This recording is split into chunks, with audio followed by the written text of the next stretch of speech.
Hello everyone, my name is Oren Elias and I am the General Manager of Coder-Z, and I'm happy to see you all here again in our third and final session on robotics for STEM teachers. The responses to this workshop have been truly overwhelming, with nearly 900 people signed up. Both Adi and the entire team have been working hard over these past few weeks to prepare these sessions, so we hope you have been enjoying them so far. We would appreciate it if you can send us your feedback to feedback@intellatech.com so we know how to improve in the future. Positive feedback and testimonials are also very much welcome. A few technicalities before we begin. We are recording this session and will of course share it with the audience soon after. During the session, you can submit questions to our team who is standing by to answer. To submit a question, simply type it in the question box in the lower corner of the GoToWebinar control panel. We will do our best to answer all questions during the session, but we will also reserve time at the end for additional questions and an open discussion. You are invited to tweet about our workshop using the hashtag STEMinar during and after the webinar. I would like to point out that GoToWebinar screen sharing often requires high bandwidth and significant computer resources. This means that our simulation may oftentimes appear a bit choppy. And now, please welcome our host for today, Adi Shmorak. Adi, the audience is all yours. Thank you, Oren, and welcome everyone. We appreciate you taking the time to join us for this third and last session. We hope to create more opportunities to meet and learn together in the near future. Before we go even deeper into the world of STEM and robotics, let's do a quick recap of last week's session.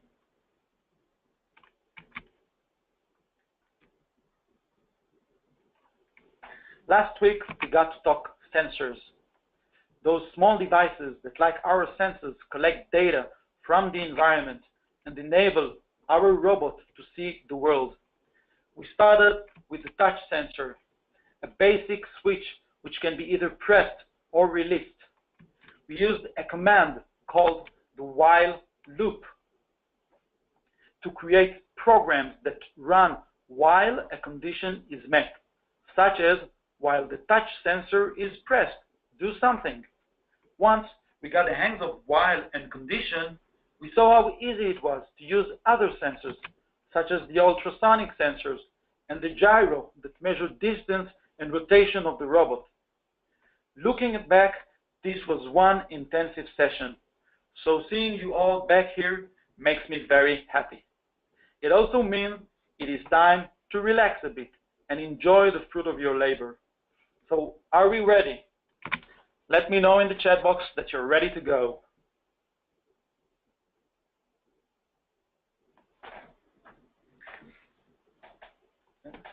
Excellent. It may not seem like it, but until now, we've covered so much that we are ready to do some really heavy lifting. To do so, I want to take us back to the beginning. Remember I said robots are problem solvers? Well, robots need us to solve problems for them. They are still pretty dumb without a human behind a keyboard writing code.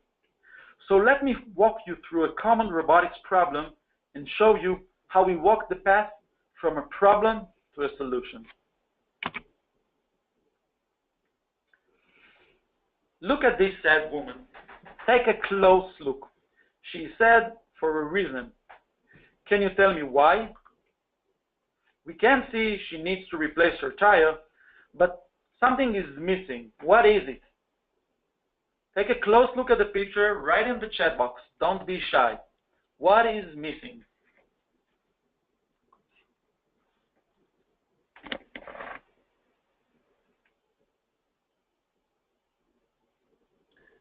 Great. You're giving me great answers. She's missing, of course, a jack. I'm pretty sure she thought it was in the trunk until she went looking. Then she saw that the jack was gone. So now she has a problem, and we need to help her. The common solution for changing a tire is missing, and we need to come up with a new solution. Before looking for an alternative solution, let's investigate this problem by looking at the common solution. Here is my first leading question. So why do we need a jack for? To change a tire? Write it in the chat box. Why do we need a jack?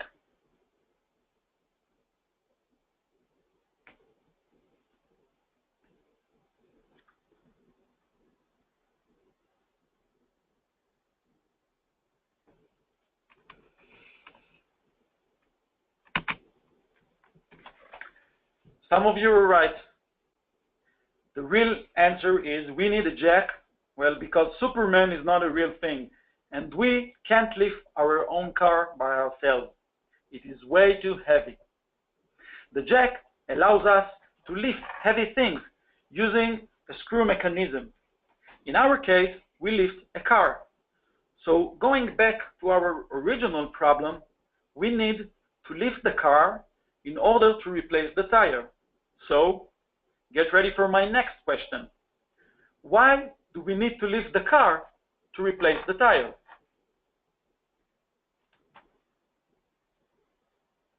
As you can see, I am doubting everything, not taking anything for granted, looking for the root cause of things. So help me. Why do we need to lift the car? Or in other words, why can't we replace the tire while the car is still on the ground?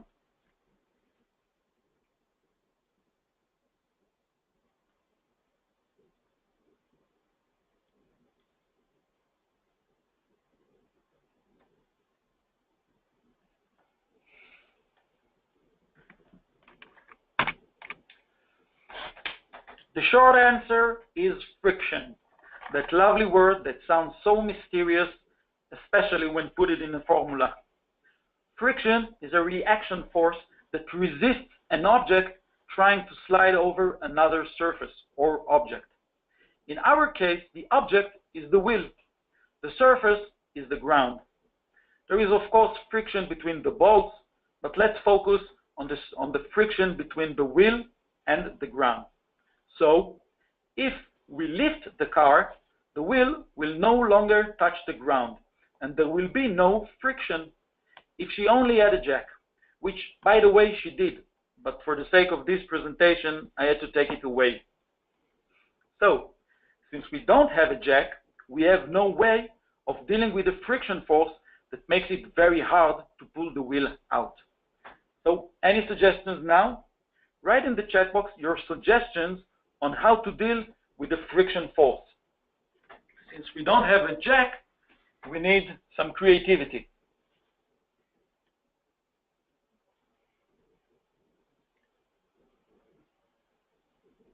Okay, I'm seeing a very nice answer. AAA, that's a good one.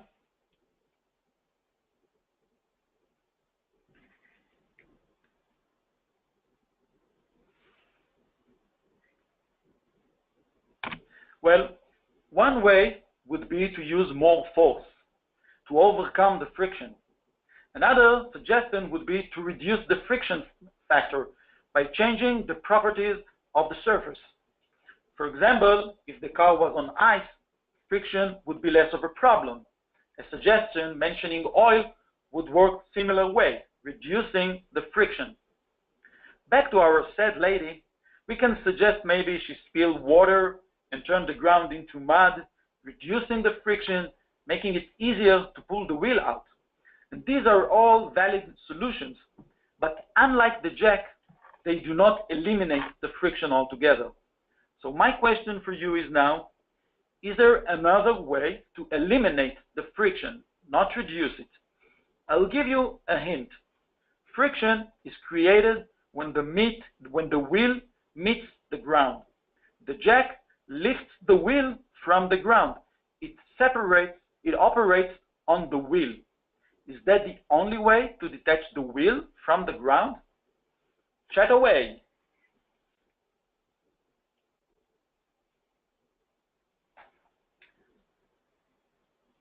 We have some serious crowd. It is as if you almost had the same incident. I'm very happy with what I'm seeing. Yep, great answers. As you can see, by questioning everything, we were able to break our problem into multiple fail points.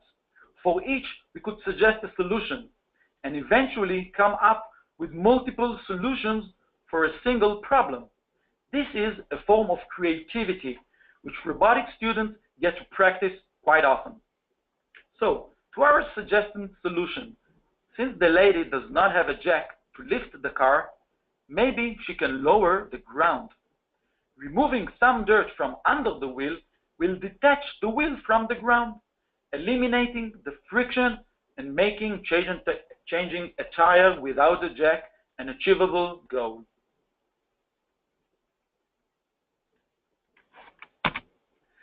So, what does that have to do with robotics, you ask? Good question. The answer is a lot. And to show you just that, let's teach our robot to follow a line. Let's start with why. Why should a robot want to follow a line? Is it fun? Not likely.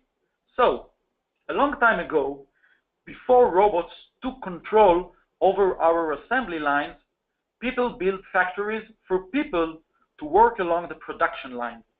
Today, factories are built for robots and machines, not people. But many factories had to transition from labor-based manufacturing to machine-based. They had to adapt their facilities and make them more robot-friendly.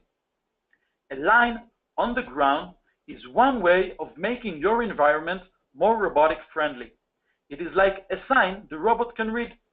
As robot can see the line and track it as they go from one place to another, say from the storage to the production floor.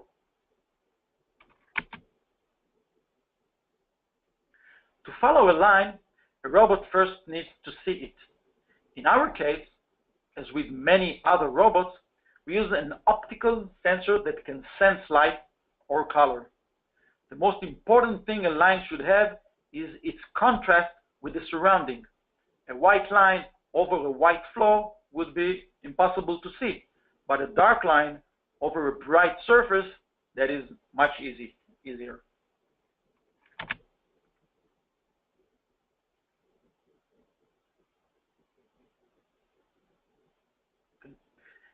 Meet the optical light sensor. Also known as color sensor or light sensor, the optical sensor, in a nutshell, works this way. It emits a beam of light, which is then reflected back from a nearby surface. The reflection is received again by the sensor. The brighter the color, the more light is reflected. The brighter the color of the surface, I mean. By emitting red, green, and blue light, also known as RGB, the sensor can also sense how much red, how much green, and how much blue is in that reflection and tell us what color it makes. So the optical sensor can tell us the brightness of the color of the surface below it. Questions so far?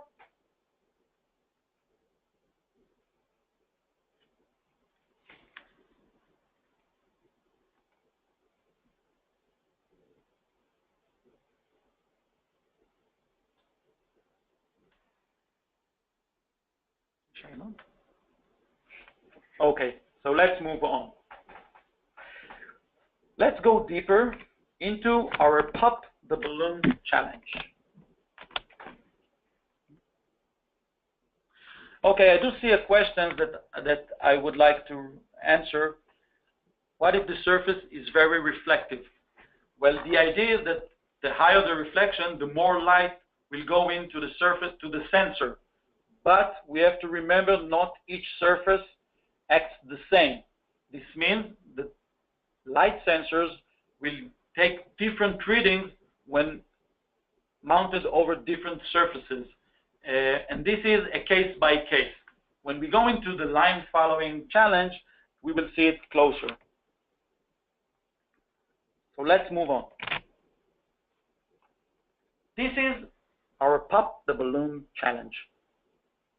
It is a time-based challenge where beginners and pros alike can waste hours of their lives trying to shave off a few seconds from their record. We will not waste that long, don't worry. Let me open the HUD and have a look at our light sensor. I'll collapse everything so we don't get confused. Here is our light sensor reading. Let me also let me show you the light sensor. This is the light sensor. And what we are seeing are two numbers. We see the color and the color ID number, which is 3, and the color green. And we also see it is called the red value. It's the reflection of the red light that the sensor emits. So we get a value of 15. These values vary from 0 to 100. I will turn on the manual control and move the robot just a bit so it is over the white line. We can see how the reading changes since the intensity, the brightness of the line is higher, we get a higher reading.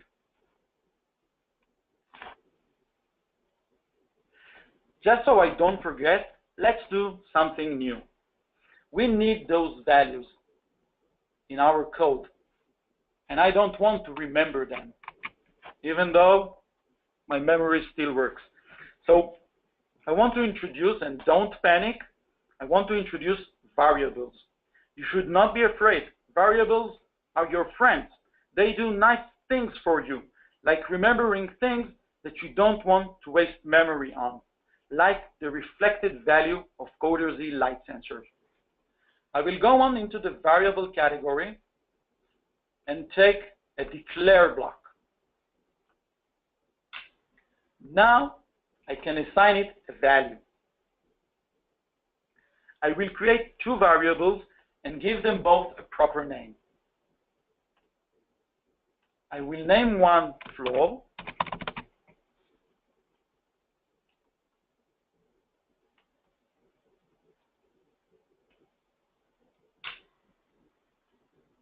and the other line. And I will assign them values. The value of the floor is 15, as we can see in the HUD.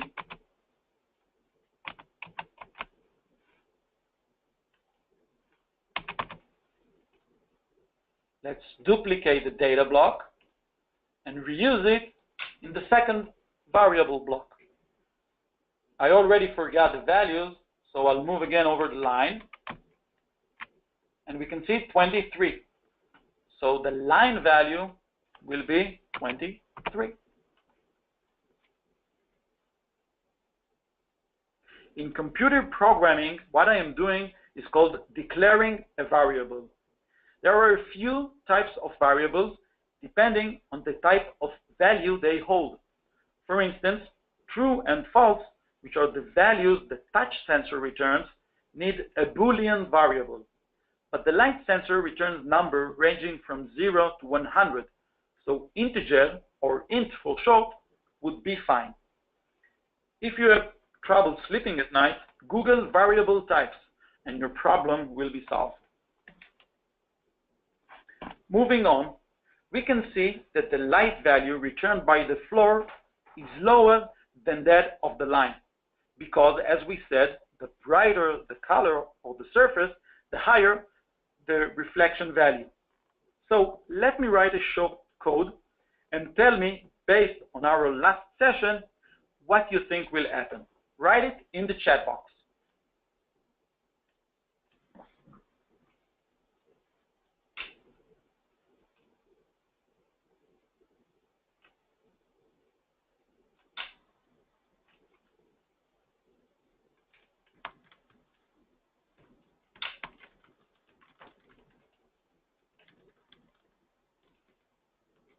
I like to reuse my blocks, so I duplicate them. But in this case, let's use a variable. No, sorry, will not. My apologies.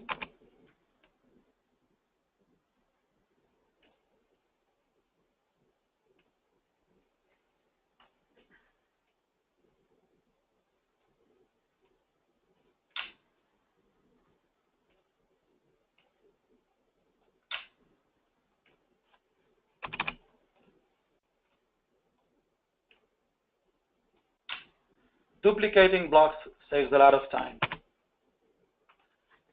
So, have a look at this code, which means while the color value is below 19, the robot will go forward, and then it will stop. Okay. So there is no need to guess what is going to happen. We have Coder-Z simulation here to help. So let's run it.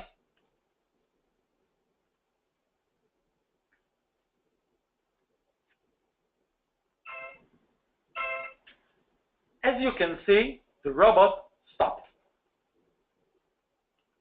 We told it to go as long as the value is below 19, which is when it's over the floor. And it stopped as soon as it reached the line. We told in our code for the robot to go forward while the value is below 19. Why 19? 19 is what we call the threshold value. It means when the light sensor sees 19, something needs to change or happen. To determine a threshold value, the easiest way is to calculate the average between the highest value and the lowest value. The average of 15 and 23 is 19. You can and should ask, why average? Why not the sum or minimum or whatever? Well, the threshold value is when we want the robot to stop or change its behavior. Since the light value over the line is 23, we could have said while light is below 23, go forward. And that would work. But especially with light sensors, just a second, we were out of time for this mission. Especially with light sensors, we cannot guarantee that the value will forever be 23. Maybe it will return 22 or maybe 24. External light, dirt on the floor, and other interferences are common. To avoid them, we want a safe margin, so the robot doesn't stop too early or too late. The average provides us with an optimized safe distance from both the minimum and the maximum values. Since we already know variables, let's let Coder-Z do the math for us. By using the math block, I can now let Coder-Z do the average for me. We will add a new variable.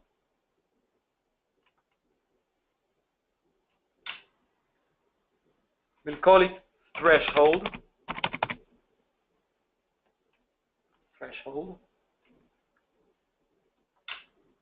And it's going to be the average between floor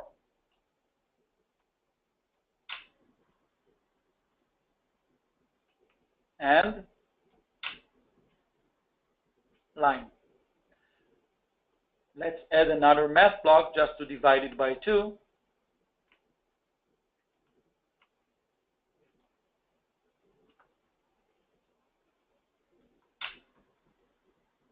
Let's make some more room.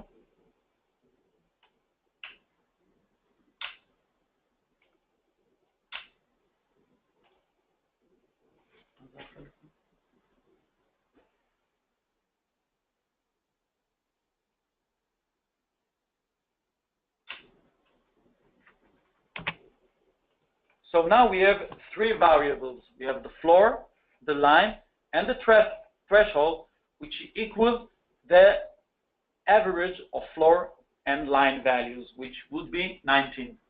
Now, we can stop using this number and use a variable.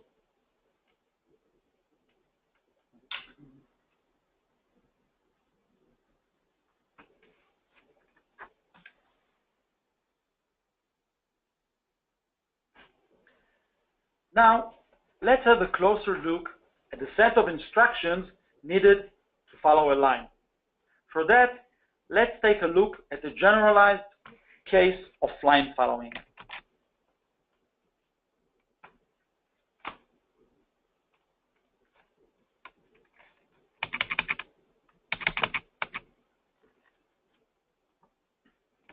If our robot understood plain English, and we could instruct it to follow a line using words, what would you tell the robot to do so it goes back on the line? When it sees the floor, write down your answers in the checkbox. Think carefully as I'll write down the answer, and it will come back to haunt you. What should I instruct the robot to do when the light sensor sees the floor?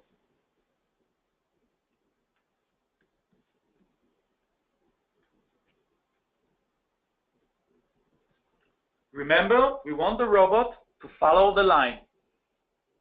If the robot sees this position, the light sensor is above the floor, and we want to track the white line, what should we instruct our robot to do?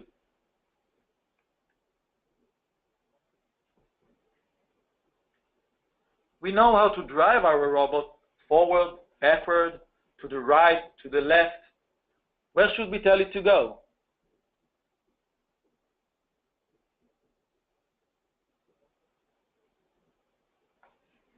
You have to remember that while we can instruct it in plain English, there are things that it will not understand. We can tell the robot to go forward, go left, to the right, backwards. I'm seeing a lot of mixed answers, so I want to explain this a little bit further. This is our robot. This is the light sensor. It now sees purple. If we tell the robot to go to the right, it will go this way. If we tell it to go to the left, it will steer to the left and meet the white line. We can also tell it to go forward, and it will meet the white line here. But it is not capable of understanding follow a line. It needs us to break it down into a code. The code would mean the connection between input, which is the light sensor, and output, which is the drive block and the actions that the robot can take. Let's have a look at the answers. Okay, I'm seeing some very good answers as well.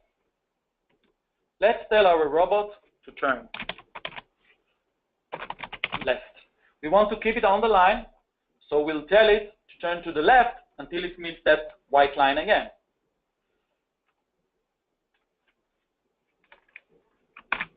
Now, what do you think should happen as the robot meets the line? Where should we tell it to go now? We were on the floor, we turned left, met with the line. Now the sensor tells us, hey, I'm seeing the white line. Where should we tell it to go now? Write it in the chat box. Think carefully, this will have repercussions.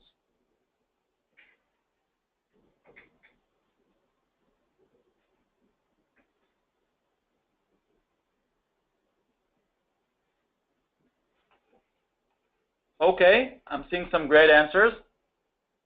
You're getting the hang of things. Let's put in the answer. When we saw the floor, we told it to go left. Now it is time to tell it to turn right. But this presents a third situation with a problem. What do you think should happen if the robot suddenly crosses to the other side of the line? Does our previous answer apply, or is it back to haunt us? Our robot sees the floor again. This time, it is to the left of the white line. If we tell it again to turn left, it will steer away from the line and not back to the line. You see, we have a problem. We need the robot to do three things. We need it to turn right, we need it to go left, but we also want it to go forward when it is on the line. The sensor cannot distinguish between the floor to the right of the line and the floor to the left of the line. This is where it gets interesting, finally. We need three actions, but can only detect two states, floor and line. There is a mismatch between what we know, which is whether the robot is over the line or not, and between what we need the robot to do in order to follow the line, which is go straight, turn left, and turn right, depending on the side of which the line it is. So when it is on the line, we would want to go forward. When it is on the floor to the right of the line, go left. When it is over the floor to the left of the line, turn right. And this is our problem. This is also the part where the wax on, wax off should turn into an awesome karate kick, I hope. Remember that flat tire? We saw that the friction problem had two parties involved, the wheel and the ground. The jack is applied to the wheel via the car to eliminate the friction, and digging a hole is applied to the ground. Let's look at our current problem. We either know too little about the position of the robot vis-a-vis the line, or need too many actions to follow the line. Or in other words, we either need less actions to follow a line, or more information about the robot's position. Let's start easy. Write in the chat box how you think we can get more information. We only know whether we see the floor or the line. When we see the floor, we do not know if we are to the right of the line or to the left of the line. What can we do so we will know more? Excellent. I'm going through the answers and they look great.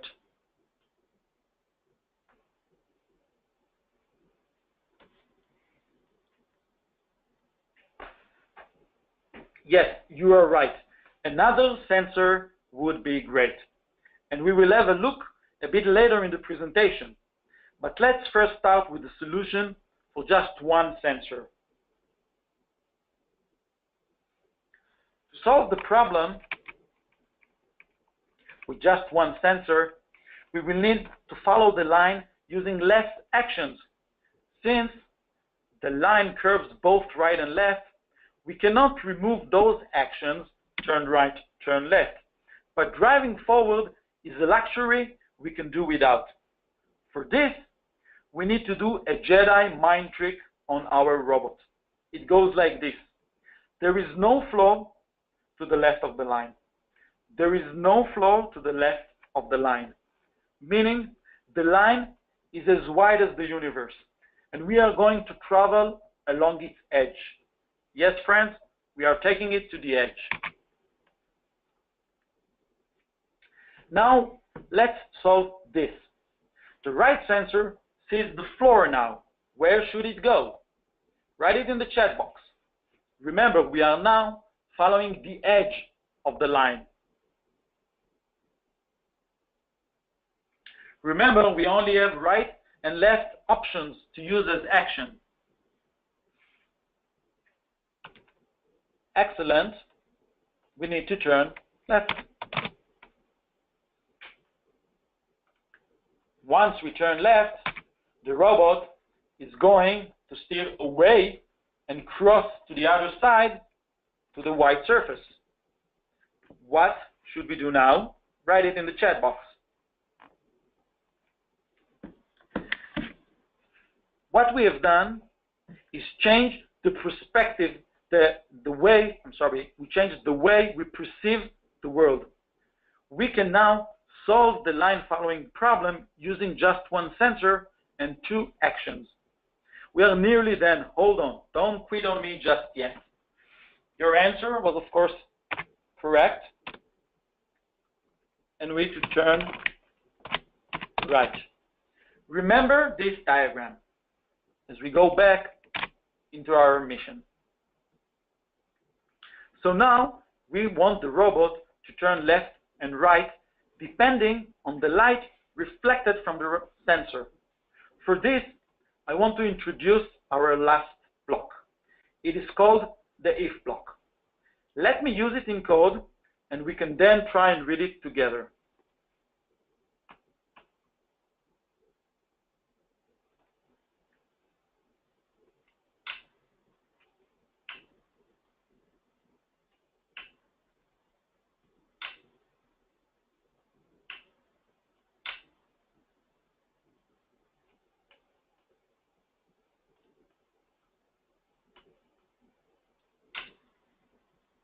I'm going to explain everything that I'm doing, but first I want to construct the code.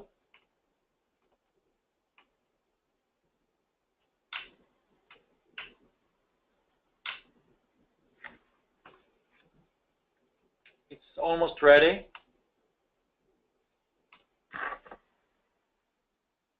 I will need your help to complete it though, so pay attention.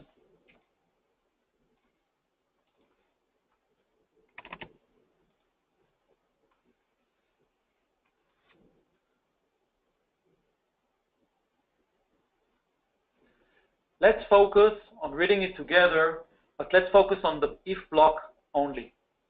If the color sensor value is below the threshold, do drive with steering. Else, drive with a different steering. Can you read it? Can you see this? Is it making any sense? Write in the chat box if you think you know what you are seeing.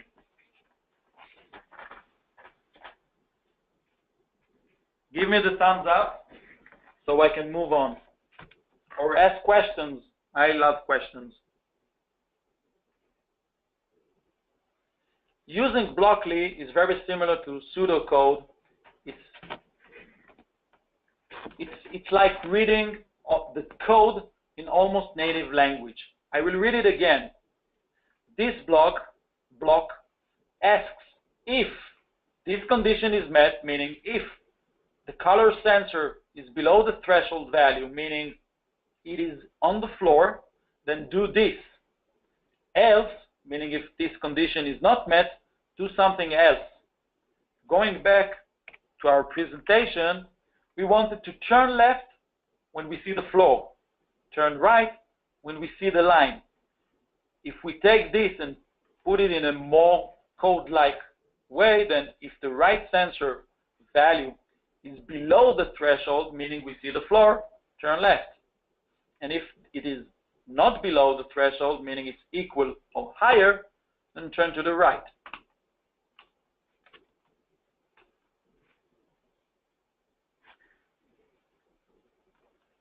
I want to explain a little additional something about the if. It is taken from the control flow category, where we have the loops. And it is very similar to loop in structure, but has completely different functionality. And it is important to pay attention. Loops repeat a set of instructions. The if command will not repeat a set of instructions. It will run it only once. This code that we've written here will run only once.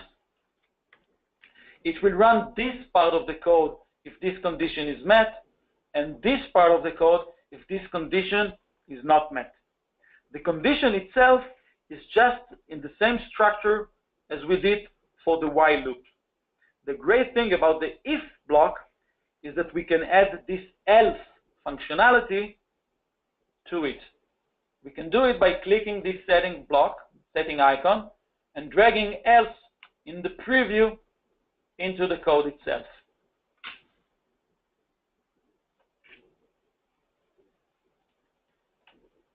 Now we can add to the else another set of instructions.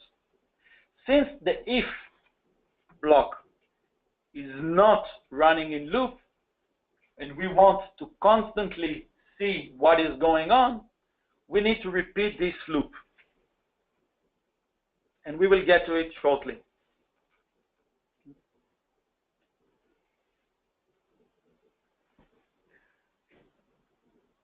By putting the if in the loop, we can constantly ask the same question, but act differently each time depending on the answer, depending on this condition.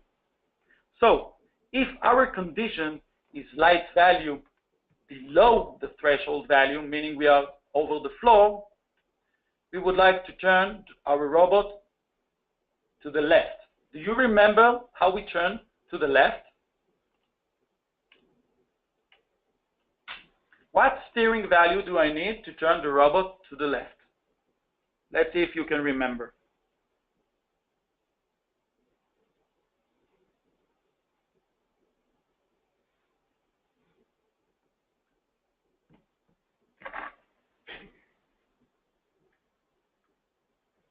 All right, excellent. I can see that you remember. Turning left requires a negative value. I will put in 30. We may need to tweak it later. So while the color sensor is below the threshold value, meaning the reflection is below 19, 15, which is what we get when we are over the floor, is below 19. So this actually means the question, the if is if the light sensor sees the floor, go left. If it doesn't see the floor, it's probably because it's seeing the line. In that case, we need to turn to the right. What value should I use now? A positive number. We need to fix the condition for our while loop if we want this question to constantly repeat itself. So as the robot moves on along the line, it constantly updates its position. To do so, we're going to do a small hack. We're going to take a true value from the data category and snap it to our while loop. By using true as the condition, I'm creating an infinite loop. This loop will go on forever. We are all set to go. The only thing we may need to do is tweak our code, maybe lower the speed or change the steering value. The only risk here is that if we go too fast, we will cross the line and our Jedi mind trick will blow up in our face. Let's try it and see how it goes.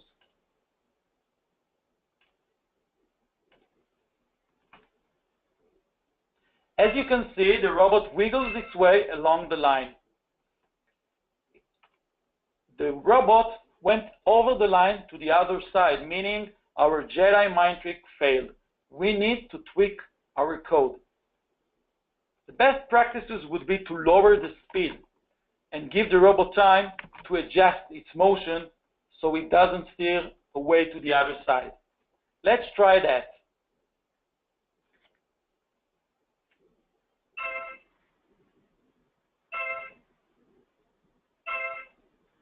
Okay, we still need to tweak it a little bit. We can also play with the steering value, creating more or less turns, less tighter turns. Let's try and create a tighter turn and see how this goes.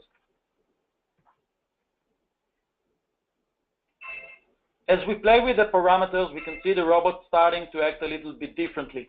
It may wiggle a little bit more. It may go off course a little sooner. I'll tweak it a little bit more, reducing the speed. And let's give it one last shot.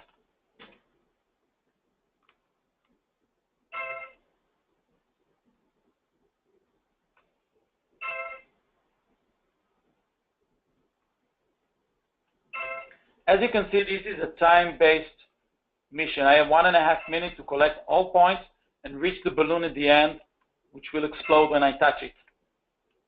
Going into first-person view allows me to see how the robot and the sensor actually goes back and forth, zigzagging its way along the line. We call it duck walking in robotics. So through tweaking, we were able to come up with a code using only one sensor that works. And again, the risk here is only if we steer too far to the other side of the line and see the floor on the other side. In this case, the robot will see our bluff, but will continue to run as programmed. Seeing the floor will make it turn to the left. So it will start turning to the left, going back to the line on the other side, and following it again in the opposite direction.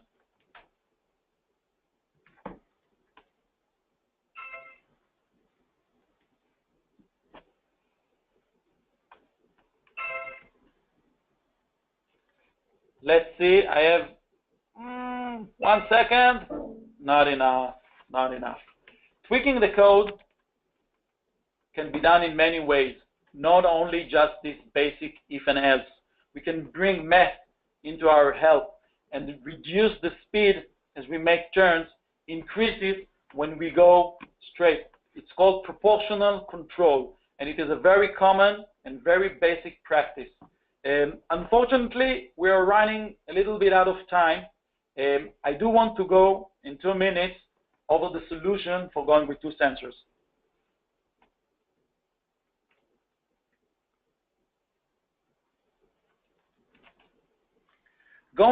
Using 2 sensors will give us more information on the robot's whereabouts vis-a-vis the line. We can know more, especially when our robot is going to the right side of the line or to the left. We can still lose the line, but if our code works well, it is unlikely. If in this case, we can see in the image, which is like our static position in the pop-up solution, both sensors see the floor. Tell me in the chat box.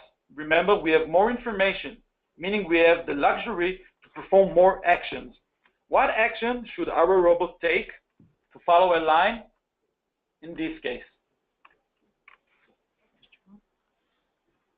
Excellent. Since we have more information, we can tell the robot to move forward. And now, where should our robot go?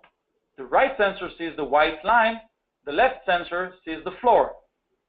Write in the chat box what you think the robot should do now for it to stay on course. Excellent.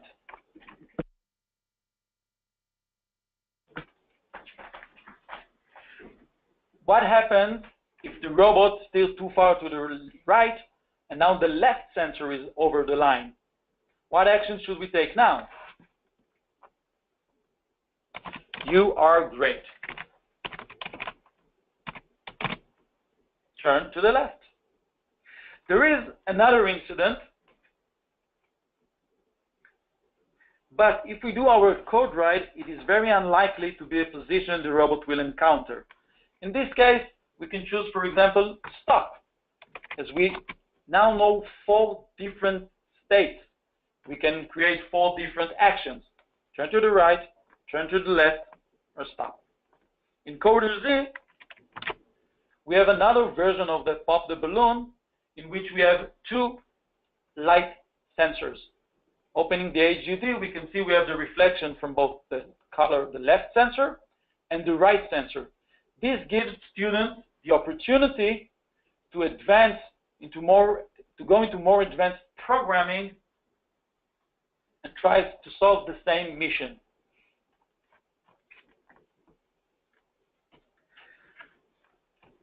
I don't have additional time, but I do want to give you some homework assignment. Try the balloon challenge. You can watch the replay of this session. We will share it with you in a couple of days. You can watch it again. Try and solve the Pop the Balloon mission. See how it goes. Think of better ways other than just the if and else. Use the feedback here on the side to send us your feedback and your thoughts about this mission and about the entire training session. You can ask questions, and we will be happy to reply. You can also use the help widget and write down things like the light sensor or the color sensor and see how they work and get more information.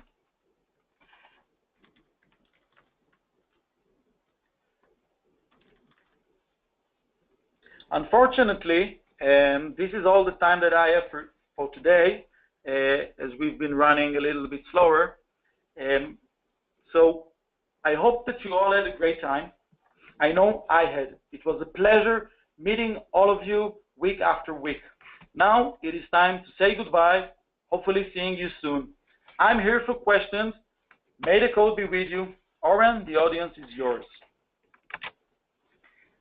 Thank you, Adi, for another great presentation. Before we open it up for questions, we would again like to thank all of you who took advantage of our June promotion. Just as for the rest of you, there is still time to take advantage of this exclusive deal. As a reminder, for orders placed in June, we are offering an exclusive discounted classroom bundle. This bundle includes our Coding Robots curriculum and 24 annual subscriptions to CoderZ, typically costing $1,800, and we are offering it during the month of June, the same bundle for a unique price of just $600. We are also offering a single semester, a 6-month pricing, at a pricing of $360 instead of our typical list pricing of over $900. To take advantage of this special promotion, either reach out to us directly for a quote or use the following promo codes on our online store. Now let's take some time to go through the questions.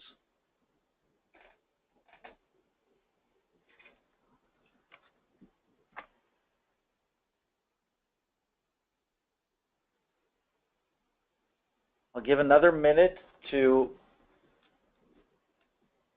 add the questions. So here's the first question. Can CoderZ be used on Chromebooks? CoderZ runs on Chrome browsers, so it works also on Chromebooks. The support for downloading to a real EV3 platform is not yet supported on the Chromebook, but you can definitely work with the simulation on Chromebooks. Another question is, will we get a certificate of attendance via email? Yes, we will send every participant the certificate of attendance for this training webinar containing the topics that we've covered. You will get it by email within a few days.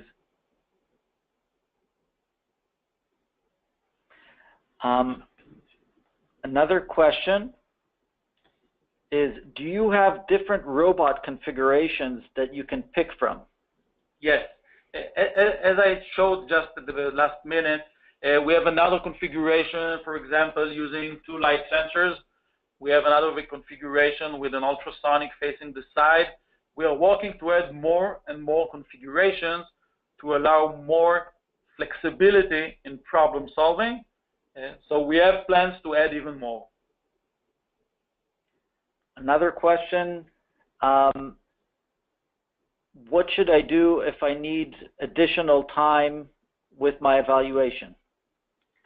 For those of you that have not yet made the most with the 14-day trial, we can definitely extend it. We have extended it to all participants of this webinar, so we can definitely extend it till the end of this month. Let us know how it goes. Another question, is there a curriculum for Coder Z, and can we have a curriculum for Coder Z? Yes, let me show you just briefly. In Coder Z homepage, you can find a link under Learn for coding robots. This link will take you to the entire curriculum. It is a pack of 45 lessons that you take approximately 45 to 60 hours to cover. It's aimed for the middle school, and it covers a lot of the topics that we've discussed, but a lot more. So check it out. It's very, very intense, and I think that you'll very much like it. Another question that came in, is Coder Z only virtual, or is there currently real-life robot building and coding or plans for this in the future? If I understand the question, Coder Z is not only virtual. You can take the same code that worked in simulation and download it to a real robot. We currently support the LEGO Mindstorms EV3 robot using Lejos, which is a Java operating system. You can find more information on that under the help segment of Coder Z. We also have a version of Coder Z supporting the FTC platform used in the FTC competition called the Snapdragon. Okay, so I see that our time is up. Again, I invite you all to send us feedback at feedback@intelitech.com. And we have another question. How can I use Coder Z in conjunction with VEX Robotics Kits? Well, we currently do not support the VEX Robotics Kit. We do not have plans to support VEX Robotics Kit in the future. We do support the EV3 with hope to deliver more support for hardware. We do see that the value of working in simulation online is very powerful, especially in preparation to robotics team. So you can definitely use Coder Z as an introductory course for those students before they go into VEX. When they use Coder Z, they acquire computational thinking skills, they get familiar with sensors and motors and how they work, and they can definitely implement those skills and knowledge using any hardware kit, be it VEX or other. Okay, everyone. Thank you so much for attending, and thank you for your time today. And we wish you a great day and look forward to connecting with you in the future. Thank you, everybody. Write us your feedback, and we hope to see you again soon.